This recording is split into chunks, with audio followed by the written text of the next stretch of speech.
শুরু হলো সব খবর। যমুনা টেলিভিশনের নিয়মিত আয়োজনে আপনাদের সবাইকে স্বাগত জানাচ্ছি আমি নাবিলা সোহার। ত্যাগের মহিমায় উদযাপিত হচ্ছে পবিত্র ঈদুল আজহা। মহান আল্লাহর সন্তুষ্টি লাভের আশায় নামাজের পর চলছে পশু কোরবানি। জাতীয় ঈদগাহে অনুষ্ঠিত হয় দেশের প্রধান জামাত। এবার মুসল্লিদের উপস্থিতি আগের তুলনায় কিছুটা কম থাকলেও ছিল নিরাপত্তার কড়াকড়ি।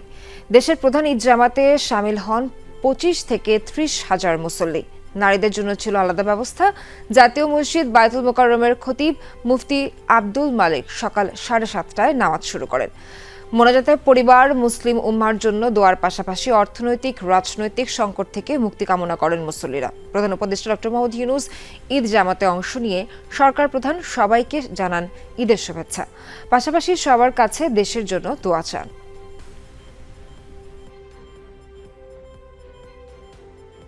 মুসলমানদের জন্য জানি আল্লাহ তাআলা সহজ করে দেয়। পরীক্ষা, তার জন্য দোয়া ছিলাম, দেশবাসী এবং আমার পরিবারের জন্য দোয়া ছিলাম, রাষ্ট্রের জন্য ফিলিস্তিন ভাই বোনদের দোয়া করছি। সুষ্ঠু একটা নির্বাচন হয়, এটাই আমরা দেশের মানুষের দোয়া করতেছি, আর যাতে মানুষ শান্তি থাকতে পারে। দেশের জনগণ শান্তিতে থাকলে আমাদের এটাই শান্তি। জাতীয় মসজিদ বায়তুল মোকাররমে অনুষ্ঠিত হয়েছে ঈদের 5টি জামাত। সকাল 7টা থেকে বেলা 11:15 পর্যন্ত একে একে 5টি জামাত অনুষ্ঠিত হয়। প্রথম জামাতে ইমামতি করেন যাত্রাবাড়ি তামিরুল মিল্লাত কামিল মাদ্রাসার অধ্যক্ষ ডক্টর খলিলুর রহমান মাদানী। ঈদুল আজহার জামাতে অংশ নিতে রাজধানীর বিভিন্ন স্থান থেকে উপস্থিত হন মুসল্লিরা। ছিল কড়া নিরাপত্তা। বিগত কয়েকদিনের বৈরী আবহাওয়া অনেকে শঙ্কায় ছিলেন বৃষ্টির, তবে ঈদের দিনে সকালটা শুরু হয় রোদ ঝলমলে। নামাজ শেষে ত্যাগের মহিমায় মহান আল্লাহ সন্তুষ্ট লাভের আশায় মোনাজাত করেন মুসল্লিরা। বায়তুল মোকাররম সহ রাজধানীর 118টি ঈদগাহ এবং প্রায় 1,500-এর বেশি মসজিদে অনুষ্ঠিত হয়েছে ঈদুল আজহার নামাজ।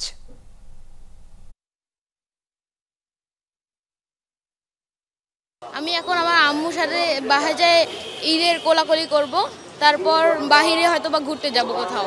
দোয়া করলাম যে যারা এরকম কোরবানি দিচ্ছে আল্লাহ তাআলা যাতে সকলের কোরবানিকে কবুল করে। যেটা ক্রান্তিকাল পার করছে, আমরা চাচ্ছি যে আমাদের আত্মশুদ্ধি, আত্ম উপলব্ধি করে যদি আমরা ভালো মানুষ হতে পারি। পবিত্র ঈদুল আজহা উপলক্ষে প্রধান উপদেষ্টা ডক্টর মোহাম্মদ ইউনূসের সাথে সাক্ষাৎ করেছেন সেনাবাহিনী ও নৌবাহিনী প্রধান। দুপুরে রাষ্ট্রীয় অতিথি ভবন যমুনায় সাক্ষাৎ করেন তারা। সেনাপ্রধান জেনারেল ওয়াকারুজ্জামান ও নৌবাহিনী প্রধান অ্যাডমিরাল এম নাজমুল হাসান প্রধান উপদেষ্টার সাথে সাক্ষাৎ করেন। এ সময় পারস্পরিক কুশল ও ঈদের শুভেচ্ছা বিনিময় করেন তারা। শুভেচ্ছা বিনিময়ের সময় দুই বাহিনী প্রধানের সাথে তাদের স্ত্রীরাও উপস্থিত ছিলেন। কুশল বিনিময়ের সময় দেশের সার্বিক পরিস্থিতি নিয়েও আলোচনা করেন তারা। চামড়ার দামে এবারও পতন। বেঁধে দেওয়ার দাম তোয়াক্কা করেনি কেউ। বড় আকারের এক একটি কাঁচা চামড়ার দাম উঠেছে সর্বোচ্চ 800 টাকা। তাও বেলা গড়ানোর সঙ্গে সঙ্গে কমতে থাকে দাম। এবারও সিন্ডিকেটের হাতেই ছিল বাজারের নিয়ন্ত্রণ। ব্যবসায়ীরা বলছেন সরকারের তরফ থেকে বেশি দাম নির্ধারণ করা হয়েছে, যা পরিপালন করা অসম্ভব। দুপুর থেকে পোস্তা আসতে শুরু করেছে রাজধানীর বিভিন্ন অঞ্চলের চামড়া। এই বিষয়ে আরো জানবো সহকর্মী আলমগীর হোসেনের কাছ থেকে। আলমগীর হোসেন, আপনার কাছে জানতে চাই, পোস্তায় চামড়ার যোগান কেমন দেখছেন, আর দাম নিয়ে বিক্রেতা ক্রেতার মধ্যে কি ধরনের প্রতিক্রিয়া দেখতে পাচ্ছেন? নাবিলা, যদি যোগানের কথা বলি, আসলে এই পোস্তায় যে পরিমাণে চামড়ার যোগান আমরা অন্যান্য বছর দেখেছি সেই তুলনায় এবার কিন্তু কম। আমি যদি আপনাকে একটু রাস্তার এটি দেখাই, এই জায়গাগুলো কিন্তু একসময় যানবাহনের জটলা লেগে থাকে এবং বিশেষ করে চামড়ার ট্রাক এসে ভরে যায় প্রায় এই সময়ের মধ্যে। কিন্তু এবার সেই পরিমাণ কিন্তু চামড়া বোঝায় সেই ধরনের ট্রাক আসলে আমরা কম দেখেছি এখন পর্যন্ত। এখানকার ব্যবসায়ীরা যেটা বলছেন যে আসলে আগে যে পরিমাণ আড়ত এখানে ছিল সেই আড়ত কিন্তু এখন নেই। হাজারীবাগ থেকে ট্যানারি সরে হেমায়েতপুরে যাওয়ার পরে অনেক আড়ত আসলে এখান থেকে চলে গেছে, যে কারণে সেটিও একটি কারণ। এবং পাশাপাশি আপনি জানেন যে এবার অনেক মাদ্রাসায় আসলে লবণ দেওয়া হয়েছে, তারা কিছু লবণ দিয়ে চামড়া সংরক্ষণ করছে। সেই মাদ্রাসার চামড়া হয়তো তুলনামূলক কিছুটা কম আসবে, সেটিও একটি কারণ হতে পারে। কারণ যাই হোক, চামড়ার যোগান একটি কম, সেটি ব্যবসায়ীরাও বলছেন। আর দাম নিয়ে যদি বলি, আসলে দাম নিয়ে কিন্তু ক্রেতা বিক্রেতাদের মধ্যে এক ধরনের বাক বিতণ্ড আমরা দেখতে পাচ্ছি, কারণ জানেন যে সরকার যে চামড়ার দাম নির্ধারণ করেছেন 1350 টাকা ঢাকায় এবং ঢাকার বাইরে যেটি 1150 টাকা, কিন্তু সেটি আসলে লবণযুক্ত চামড়া, যে কারণে ব্যবসায়ীরা বলছেন যে তারা একটি চামড়া যদি 700-800 টাকা দিয়েও কেনে তাহলে তাদের খরচও আসলে ওই জায়গাটায় চলে যাবে, সেটি তাদের বক্তব্য। কিন্তু অনেক মৌসুমি ব্যবসায়ী আছেন যারা বলছেন যে আসলে আমরা সরকার ঘোষিত দাম দেখে অনেক চামড়া তাদের কেনাই পড়ছে 800-850 টাকায়, সেই চামড়াগুলো এখানে আসার পরে অনেকেই দাম বলছেন 600 থেকে 700 টাকা, যে কারণে তারা ক্ষতির মুখে পড়বেন বলে তারা বলছেন। এবং তারা বলছেন এটি আসলে এক ধরনের সিন্ডিকেট হয়ে গেছে চামড়া কেনার ক্ষেত্রে, সেটি আসলে কোনোভাবে ভাঙা যাচ্ছে না। নাবিলা। আলমগীর, অনেক ধন্যবাদ আপনাকে। দর্শক, এবার উত্তরবঙ্গের সবচেয়ে বড় আড়ত চক বৈদ্যনাথের খবরাখবর জানবো। সহকর্মী নাজমুল হাসান যুক্ত আছেন আমাদের সঙ্গে। নাজমুল, আড়তের চামড়া কি এর মধ্যে আনা শুরু করেছে কিনা, দাম নিয়ে মৌসুমী ব্যবসায়ীরা কি বলছেন, তাদের প্রতিক্রিয়া কি?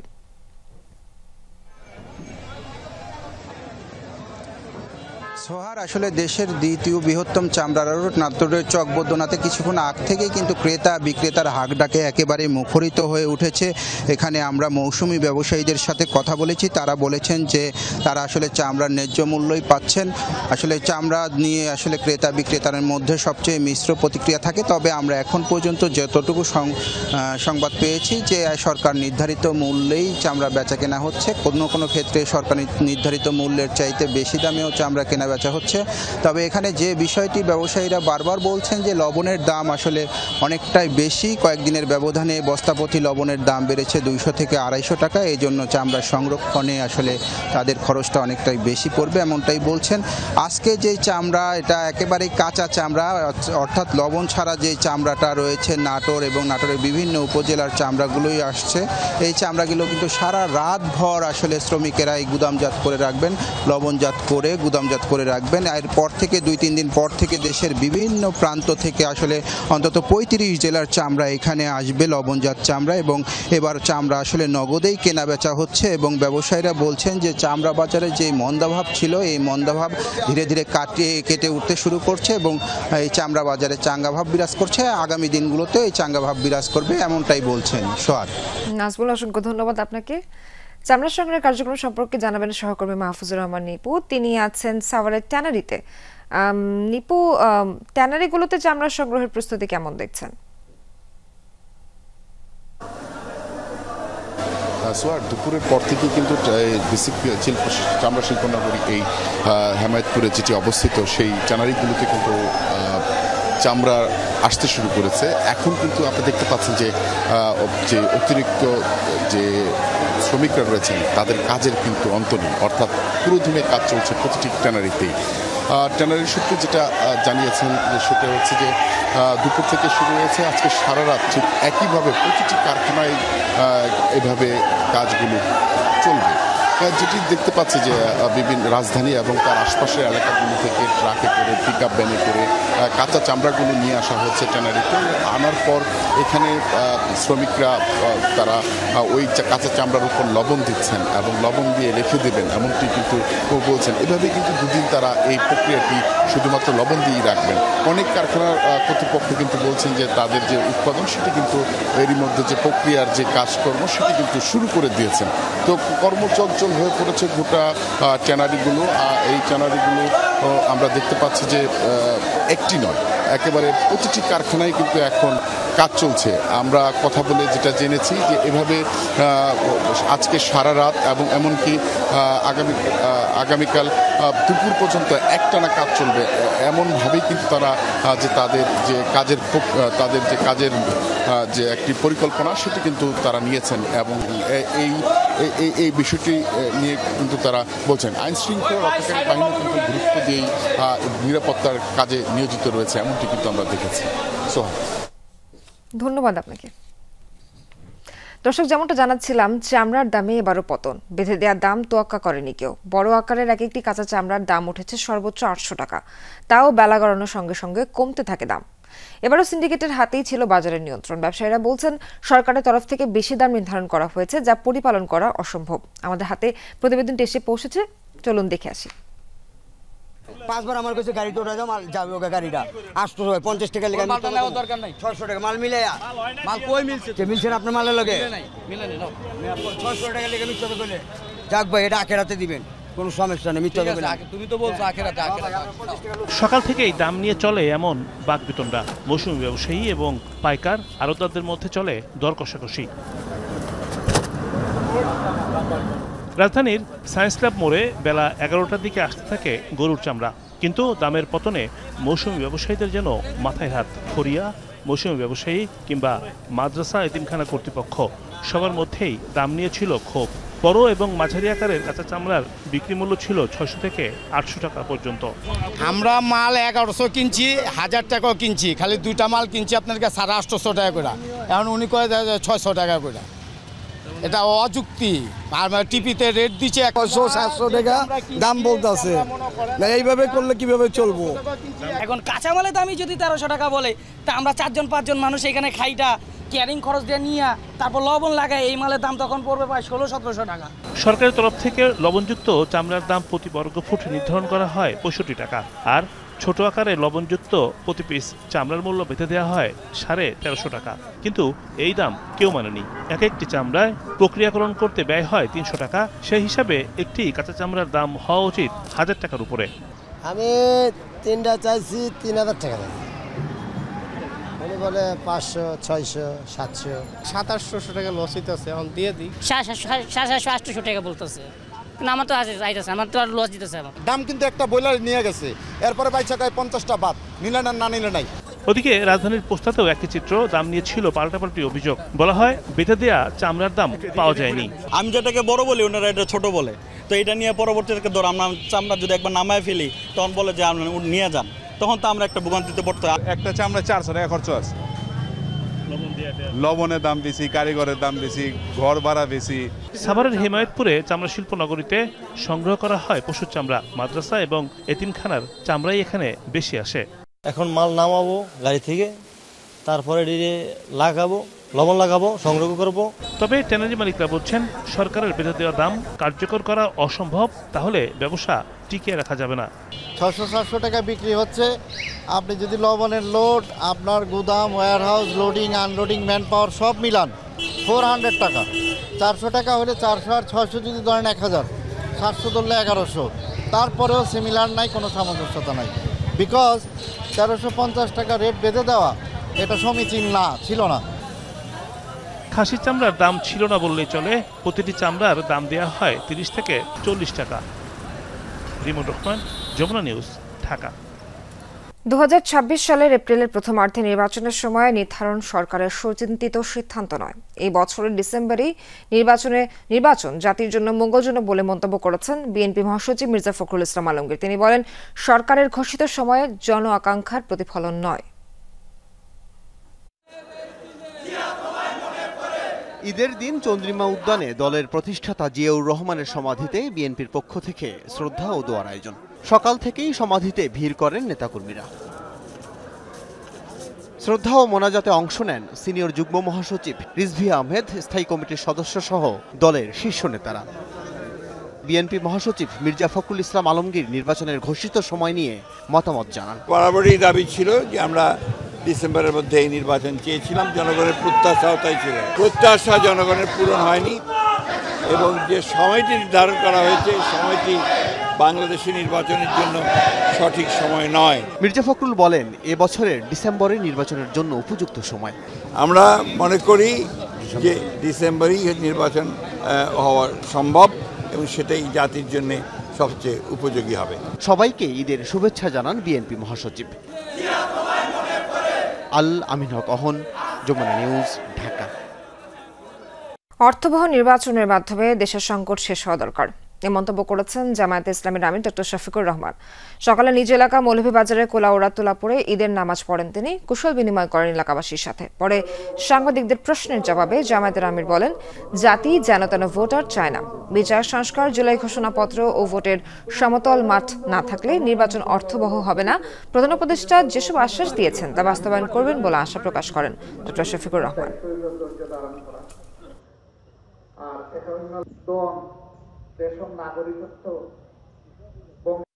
সুষ্ঠু একটা নির্বাচনের জন্য আমরা 4টা কথা বলেছি।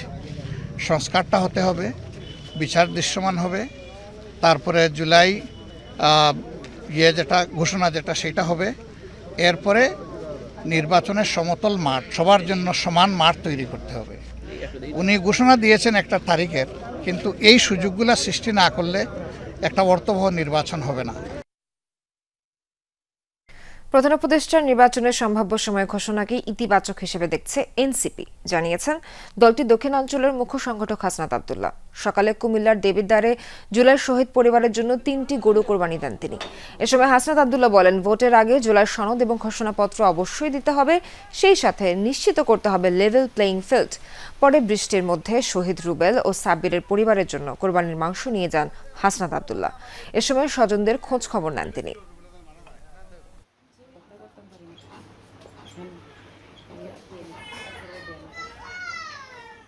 আমরা ডেটকে ইতিবাচকভাবে দেখছি, তবে এই এপ্রিলের পূর্বেই আমাদের জুলাই সনদ এবং আমাদের ঘোষণাপত্র আমাদেরকে অবশ্যই দিতে হবে, লেভেল প্লেইং ফিল্ড নিশ্চিত করতে হবে। এবং আমরা সেই জায়গায় আমরা বলেছি যদি এই বিষয়গুলো থাকে তাহলে এপ্রিল ইতিবাচক। রাজধানীর অলিগলি, রাজপথ, পশুর হাট জুড়ে চলছে পরিচ্ছন্নতা কার্যক্রম। নগরীকে কোরবানির পশুর বর্জ্যমুক্ত করতে কঠোর পরিশ্রম করে যাচ্ছেন 2 সিটি কর্পোরেশনের পরিচ্ছন্নতা কর্মীরা। নির্ধারিত সময়ের মধ্যে পুরো নগরী পশু বর্জ্যমুক্ত হবে বলে জানান তারা। স্থানীয় সরকার উপদেষ্টা আসিফ মাহমুদ বলেন, 2 সিটি কর্পোরেশন 12 ঘন্টার মধ্যে বর্জ্য অপসারণের চ্যালেঞ্জ গ্রহণ করেছে উত্তর ও দক্ষিণ সিটি কর্পোরেশন।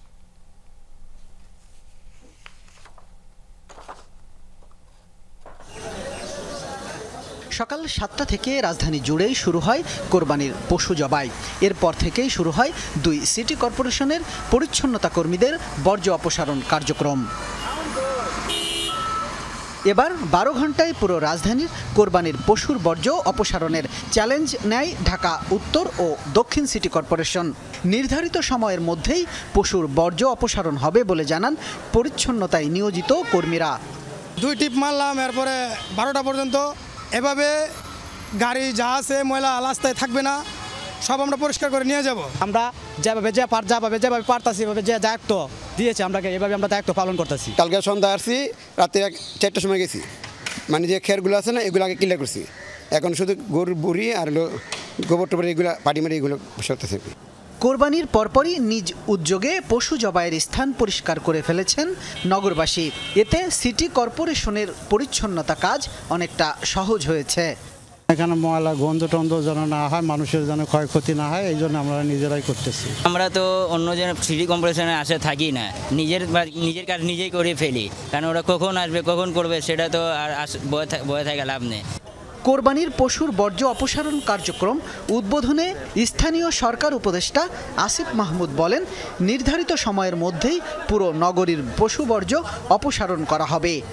ঢাকার 2টা সিটি কর্পোরেশন 12 ঘন্টার মধ্যে এবার পরিষ্কার পরিচ্ছন্নতা করার চ্যালেঞ্জ নিয়েছে। আমরা আশা করছি আজকে রাতের মধ্যেই পুরো ঢাকা পরিষ্কার পরিচ্ছন্নতার যে সিটি কর্পোরেশনের যে কার্যক্রম সেটা সম্পন্ন হবে।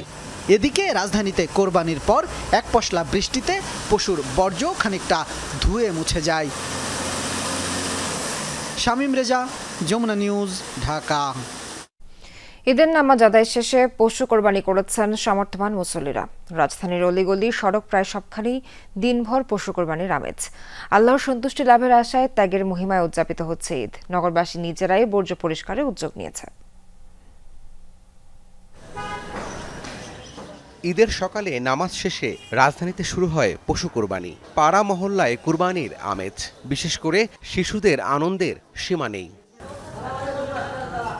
অলিগলিতে সবাই ব্যস্ত, নিজে দাঁড়িয়ে থেকে করছেন তদারকি। পশু কুরবানিতে সহায়তা করছেন পরিবারের অন্য সদস্যরাও। এই উৎসব শুধু আনন্দের নয়, বরং আল্লাহর প্রতি আনুগত্যের প্রতীক। আল্লাহকে সন্তুষ্ট করার উদ্দেশ্যই যদি আমাদের মুখ্য থাকে তাহলে তো নিঃসন্দেহে কোরবানি আমাদের কবুল হয়ে যাবে। নট জাস্ট অনলি যে খাওয়া দাওয়া, আমরা যে মনে করেন অর্থটা দিলাম, আল্লাহ আমাদের সওয়াব দিতেছে, এটাই আমাদের আনন্দ। গরুদের জন্য অনেক কষ্ট হয়। কেউ কোরবানি দিচ্ছেন ভবনের ভেতরে, কেউ বা মূল সড়কে। পশু জবাই শেষে নিজ এলাকা ব্যক্তি উদ্যোগে পরিষ্কার করার পাশাপাশি জীবাণুমুক্ত করছেন স্থানীয়রা। নিজে সব পরিষ্কার করে দেব, তো মানুষের যেন কষ্ট না হয়। আমাদের এই পাড়াটা খুবই মানে একত্র। আর আমরা নিজেরা সব কাজ করি, কোনো কষ্ট সমস্যা হয় না, থাকে না, নিজের আনন্দ ফুর্তি করে আমরা জিনিসটা করি। জবাইয়ের পর নিজেরা মিলে পশুর মাংস কাটাকুটি করে 3 ভাগ করা হয়।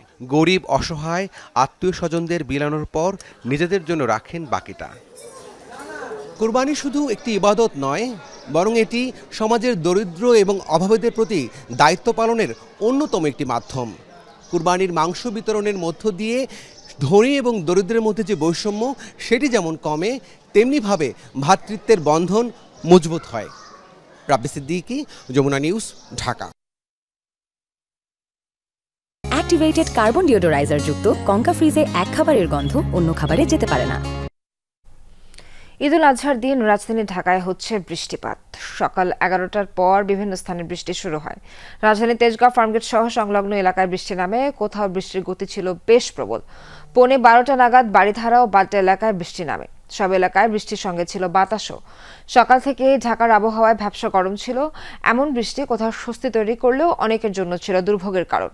শুক্রবার রাতে আবহাওয়া অধিদপ্তর থেকে প্রকাশিত শনিবারের সম্ভাব্য পূর্বাভাসে জানানো হয়েছিল যে দেশের বিভিন্ন অঞ্চলে থাকতে পারে হালকা থেকে মাঝারি ধরনের বৃষ্টি।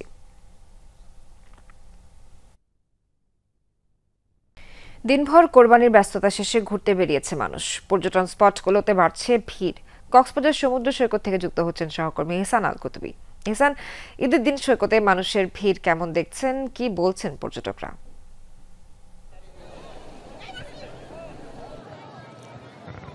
সোহার, ছুটির দিনে সাগর পানে প্রায় লাখো মানুষের ভিড়। একেবারে কক্সবাজার সমুদ্র সৈকতের পুরোটা 3টি পয়েন্ট আছে, সবখানে কিন্তু যে ভিড় আমরা দেখছি স্বাভাবিকের মতোই কিন্তু এই ভিড় দেখা যাচ্ছে। আজকে ছুটির দিন হিসেবে একেবারে স্থানীয় সহ একাকার হয়ে আছে পর্যটক এবং স্থানীয়। কারণ হচ্ছে অনেকেই চায় আসলে এমন একটা সময়ের অপেক্ষায় থাকে যে ঈদের সময় যে যখন কক্সবাজারে পর্যটকের চাপ কম থাকবে ঈদের দিন বিশেষ করে, এবং হোটেল মোটেলের যে ভাড়া সেটি স্বাভাবিকের চেয়ে একটু কম থাকে, সেই সুযোগটাকে কাজে লাগিয়ে পর্যটকরা অনেকেই ঈদের 2 দিন আগে বা 1 দিন আগে কক্সবাজারে ছুটে আসেন। তেমনটি আমরা দেখছি।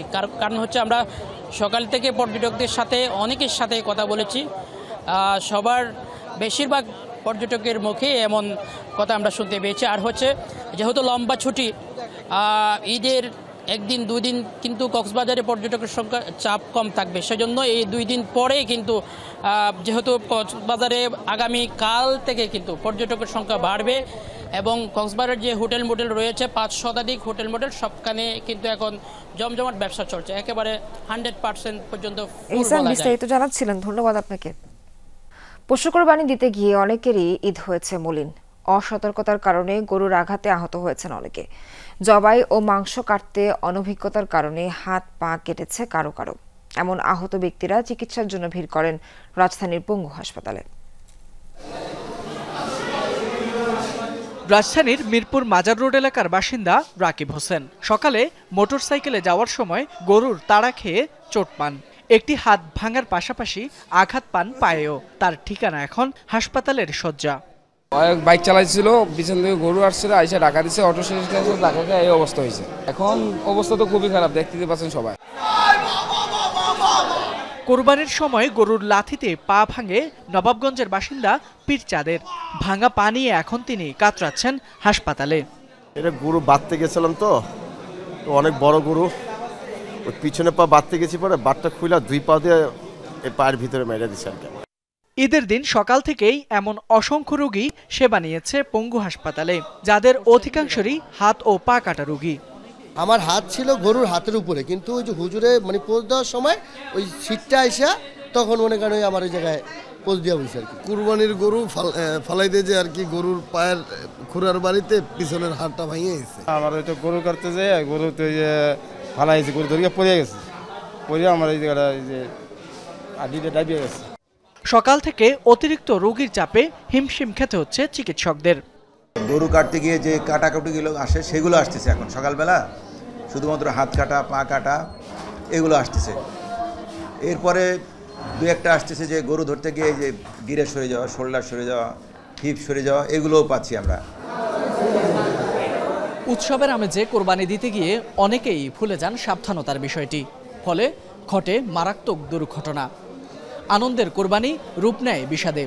তাই চিকিৎসকদের পরামর্শ, দক্ষতা এবং সাবধানতার সাথে দিতে হবে কোরবানি, তবেই রোধ করা যাবে এমন অনাকাঙ্ক্ষিত দুর্ঘটনা। ফয়সাল মাহমুদ, যমুনা নিউজ, ঢাকা।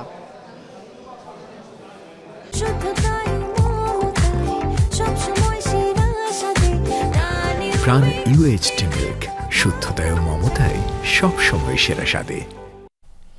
সকাল 7টায় ঢাকার পরিবাগে মসজিদে ঈদের নামাজ আদায় করেছেন জাতীয় দলের ফুটবলাররা। হামজা, ফাহমিদুলদের দেশের মাটিতে ঈদ উদযাপন নতুন অভিজ্ঞতা। নামাজ শেষে আল্লাহর দরবারে দেশবাসী ও ফিলিস্তিনের জন্য দোয়া চেয়েছেন তারা। দেশবাসীকে সিঙ্গাপুর ম্যাচে জয় উপহার দিতে চান লাল সবুজের প্রতিনিধিরা। বিকেল 5টায় জাতীয় স্টেডিয়ামে অনুশীলন করবে জাতীয় দল। ঈদের নামাজ পড়ে মসজিদ থেকে বের হতেই হামজা চৌধুরীকে ঘিরে ধরে ভক্তরা। বাংলার পোস্টার বয়ের জন্য এটা যে নতুন অভিজ্ঞতা। পবিত্র ঈদুল আজহায় দেশের জন্য ত্যাগ স্বীকার করে পরিবার ছেড়ে ক্যাম্পে আছে বাকি ফুটবলাররাও। এটা যে তাদের জন্য আরেকটা পরিবার। অবশ্যই ভালো লাগতেছে যে একসাথে আমরা ঈদের নামাজটা আদায় করলাম, আপনারাও ছিলেন। তো যাক, একটু খারাপ লাগতেছে আসলে উইদাউট ফ্যামিলির বাইরে আছি আর কি। এটাও একটা ফ্যামিলি। আমরা দেশের জন্য ফ্যামিলি থেকে দূরে আছি, যদি এটা আর একটা ফ্যামিলি। এই স্যাক্রিফাইসটা আমরা করছি সিঙ্গাপুর ম্যাচকে কেন্দ্র করে, দেশবাসীকে যাতে আমরা ওই জয়টা উপহার দিতে পারি। সো এটা যদি আমরা জিততে পারি, সো আমাদের আনন্দটা আরও বেশি হবে এবং সার্থক হবে। বাফুফে ফুটবলারদের উপহার দিয়েছে নতুন পাঞ্জাবি, সেটা পরেই ঈদের নামাজ আদায় করলেন। দুপুর 2টা পর্যন্ত ছুটি।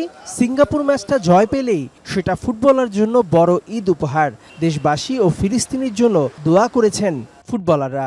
আমাদের এখানে হামজা ভাই ইনক্লুড করছে এবং দর্শকের যে উন্মাদনা গত ম্যাচে দেখবেন ভুটানের সাথে, মাশাআল্লাহ অনেক অনেক অনেক ক্রাউড দর্শক আমাদের ভালো সাপোর্ট করতেছে। আসলে ঈদ সবসময় খুশির আনন্দের হয়। সো আমরা জাতীয় দলের সব প্লেয়ার একসাথে ছিলাম, নামাজ পড়েছি, দেশবাসীর জন্য দোয়া করেছি, আমাদের জন্য দোয়া চেয়েছি আল্লাহর কাছে যাতে সিঙ্গাপুর ম্যাচটা আমরা জিততে পারি। আনন্দের মাঝেই বিষাদ। ঈদের আগের দিন গোলকিপার মিতুল মারমার ভাই মারা গেছেন। তবুও শোককে শক্তিতে পরিণত করে 3 কাঠির নিচে দাঁড়াবেন মিতুল। টিম ম্যানেজার জানালেন, ঘটা না ঘটা সব পরিকল্পনা। আমাদের ফোকাস একটাই, আমাদের মেন অবজেক্টিভ হচ্ছে যে সিঙ্গাপুর ম্যাচকে নিয়েই যত ঘিরে শত প্ল্যান প্রোগ্রাম। এইখানে এই জয়টা ছাড়া আমাদের কোনো বিকল্প নেই, জয়ের চিন্তা নিয়েই আমরা আগাচ্ছি। 10 জুনের আগে ফুটবলাররা পাবেন কমপক্ষে আরও 2টা সেশন। টিম হোটেলে ছোট ছোট মিটিংয়ে নিজেদের পরিকল্পনা আরও দৃঢ় করছে টিম বাংলাদেশ। মেহেদি নাইম, যমুনা স্পোর্টস, ঢাকা। বরাবরের মতো ঈদের আনন্দ ছড়িয়ে পড়েছে ক্রীড়াঙ্গনেও। পরিবারের সঙ্গে ঈদুল আজহা পালন করছেন বাংলাদেশ দলের অধিকাংশ ক্রিকেটাররা। সামাজিক যোগাযোগ মাধ্যমেও ঈদের শুভেচ্ছা জানিয়েছেন তাসকিন মিরাজরা। ঈদের জামাত শেষে মুশফিকুর রহিম জানিয়েছেন, ক্রিকেটের খারাপ সময় দ্রুতই কাটিয়ে উঠবে দল। নতুন বিসিবি সভাপতি দেশের প্রথম সেঞ্চুরিয়ান বুলবুলের ওপর ভরসা রাখছেন মুশি। দেশব্যাপী ঈদের আনন্দ, পরিবার আর প্রিয়জনের সাথে এই খুশি ভাগাভাগি করছেন সকল শ্রেণী পেশার মানুষ। বরাবরের মতো ক্রীড়াঙ্গনেও লেগেছে ঈদের আমেজ। ঈদের ছুটিতে নিজ শহর আর পরিবারের সাথে সময় কাটাচ্ছেন ক্রিকেটাররা।